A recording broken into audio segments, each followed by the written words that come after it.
What is up guys? Welcome back to another video. So yan, nagtutuloy-tuloy na tayo sa pagko-content. And we have a content today. Nakakalungkot pero exciting din no, mga boss. So ngayong araw na to is we're going to Cavite para ayun nga, inspect yung car, tignan kung magkakasundo ba sa swap, etc etc. So yeah, wait lang natin si Jude and then biyahe kami ng Gen 3. Usapan namin, sama ko lahat ng stock parts. Sinama ko lahat ng stock. Sinama ko lahat. So guys, nandito na si Jude. Anong nararamdaman? Huwag mo muna sasabihin auto, hindi pa nila alam.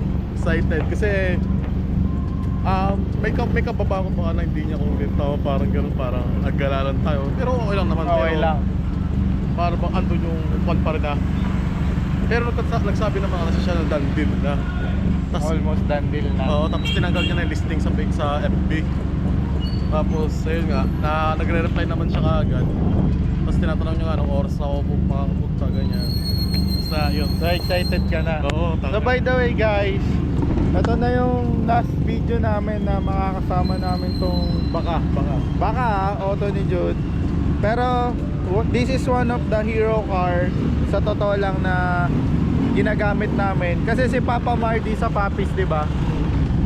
Pag boss need namin ng mga auto like may kargahan, may ano. Sobra kasing laki ng trunk space nitong EX. Sa mga naka-EX dyan, alam niyo na nahihiga yung pupuhan niya sa likod.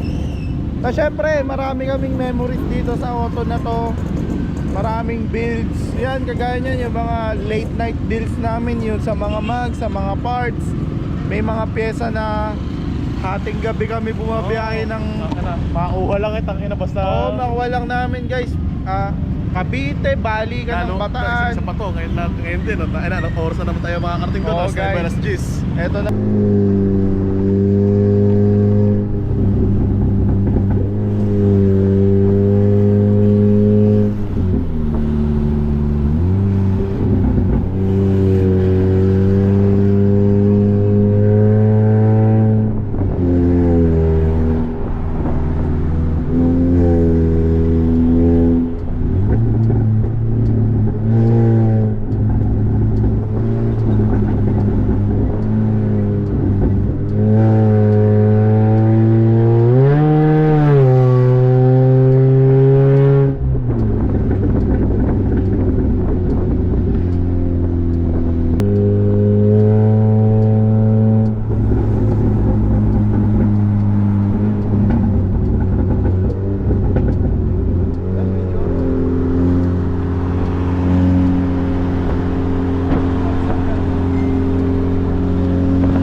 So guys, it's ano ng oras? 1:39. Ano sulit na ba na, boy? So okay, context. Bibigyan ko lang kayo ng context. So nakita na namin yung auto, which is i-upload ko dito guys yung condition ng auto. Yan, para meron kayong idea. So yan, pakita ko sa inyo.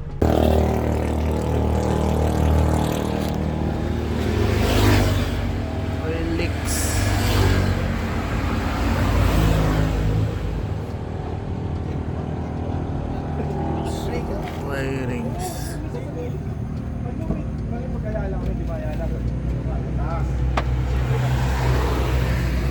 Ayan, rust. Ano, kumbangga to.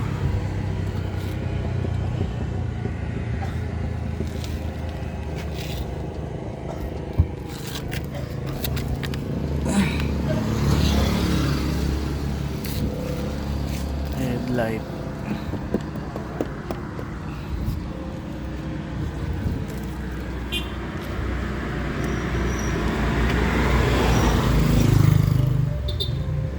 Tubig.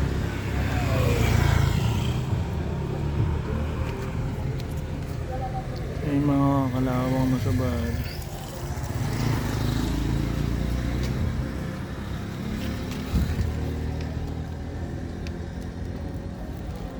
Electrical.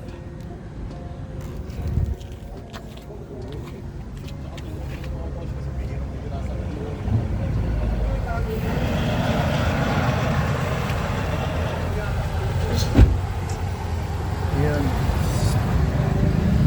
Leak sa steering.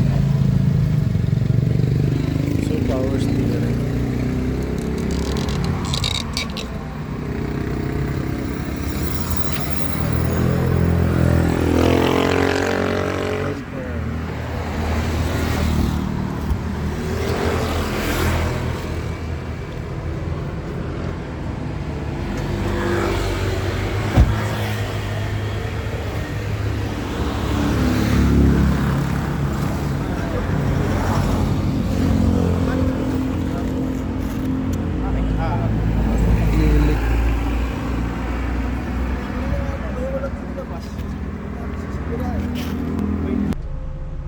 Alright.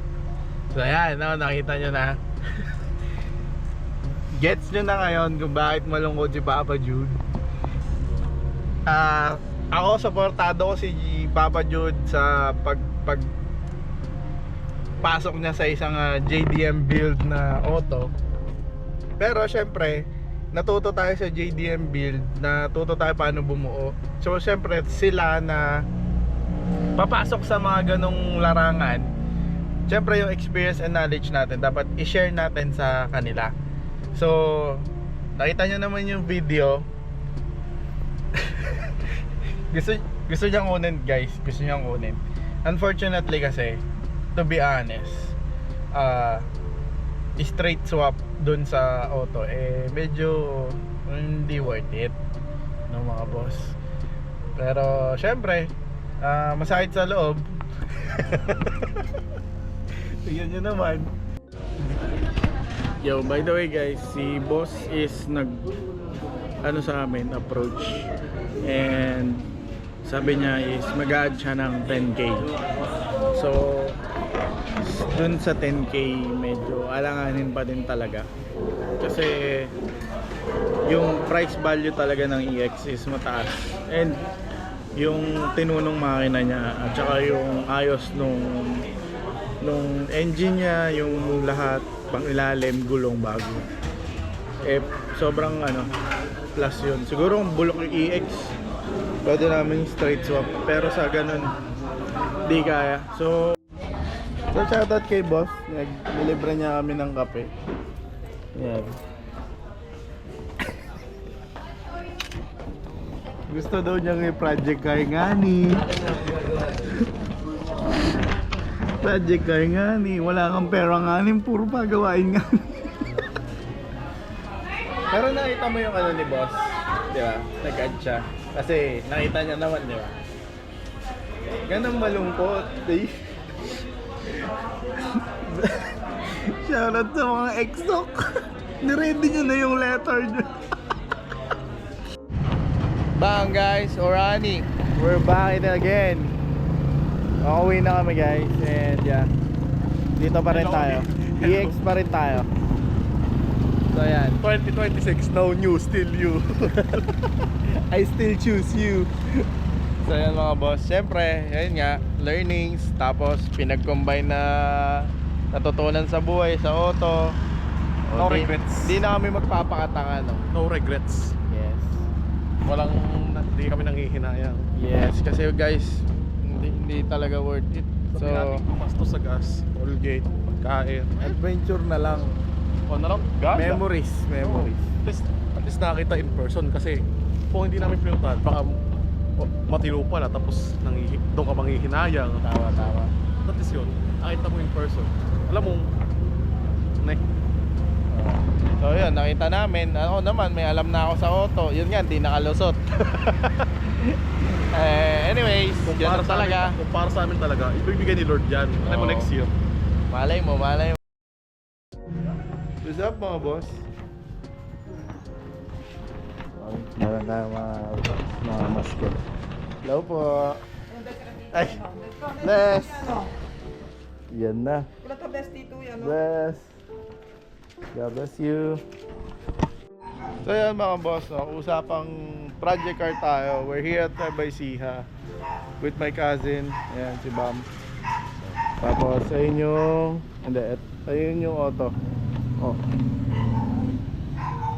Ito yung mga project car namin, no? So pasensya na madumi. It's been daily driven.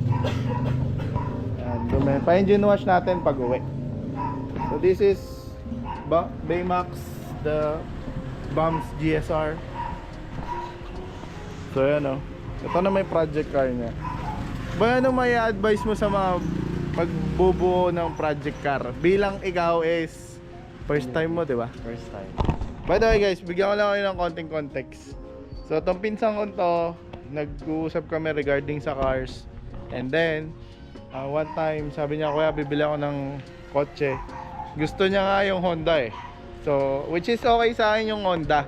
Kasi it's a new content. Tapos, may learnings din. Kaso nauwi siya sa GSR 2-door 4G92 EFI engine. By the way, this is semi-modified engine na. Not considered as stock na. So, tignan nyo naman. Yan. O, tas naka-carbon pa siya. Dinaig pa ako. Tas may konting kulit na sa engine nito. Hindi na to yung typical stock lang. So, and naka-ano na siya, ECU tune. So ngayon boy, anong advice mo sa mga bubuo ng ganitong mga project car? Ano na yung mga na-experience mo? Actually, sa sasakyan na to, minor issues lang naman. Pero, pagdating naman sa makina, wala naman akong masabi. And advice lang sa pagbuo ng project car. Unang-una, siyempre, sundan mo yung gusto mong kotse. Yun. Mahirap Anong auto talaga, no? Oo. Kahit ano mga kotse, basta maalagaan ng maayos, goods yun. Goods yun. Basta masaya kayo. Pero kung gusto nyo ng kulitan, Lancer kayo. Ayun, gusto nyo kulitan, mag-Lancer kayo. Huwag susukuan. Tsaka dapat may pera. Yan, guys. Number 1, dapat may pera. So, budget na dito. Budget talaga. So, Makati din talaga magbuo ng mga ganitong project. By the way, this car and First car. first car mo, no? First car. And hindi ko na mapakawalan yan. Oo. Stock lang yan. Stock lang. Pero may kate. Stock. Stock lang pero may kate. Stock pero hindi all stock. So yun guys, kailangan nyo talaga ng unang-una anong car yung i-build nyo. Pangalawa is anong klaseng modification yung gagawin nyo sa auto nyo. By the way, this is parang daily. Ang binubuo mo dito is ASTI. ASTI build nga pala. Kulang na lang fog lights. Fog lights, yes, the fog lights guys. Ayan. Bigyan nyo ako ng good price. Ayun, mag-shoutout ka sa mga Shoutout sa mga may nagtitinda. Lancer dyan. Bigyan nyo ako ng magandang ASTI. discount. By the way, the car is complete. Body kits, kung makikita nyo. Chin, the side skirt, rear balance. Tapos, yun na lang talaga yung fog lights na lang, which is the ASTI fog lights nga. Issue. Puro gas-gas. Oo, puro gas-gas na siya.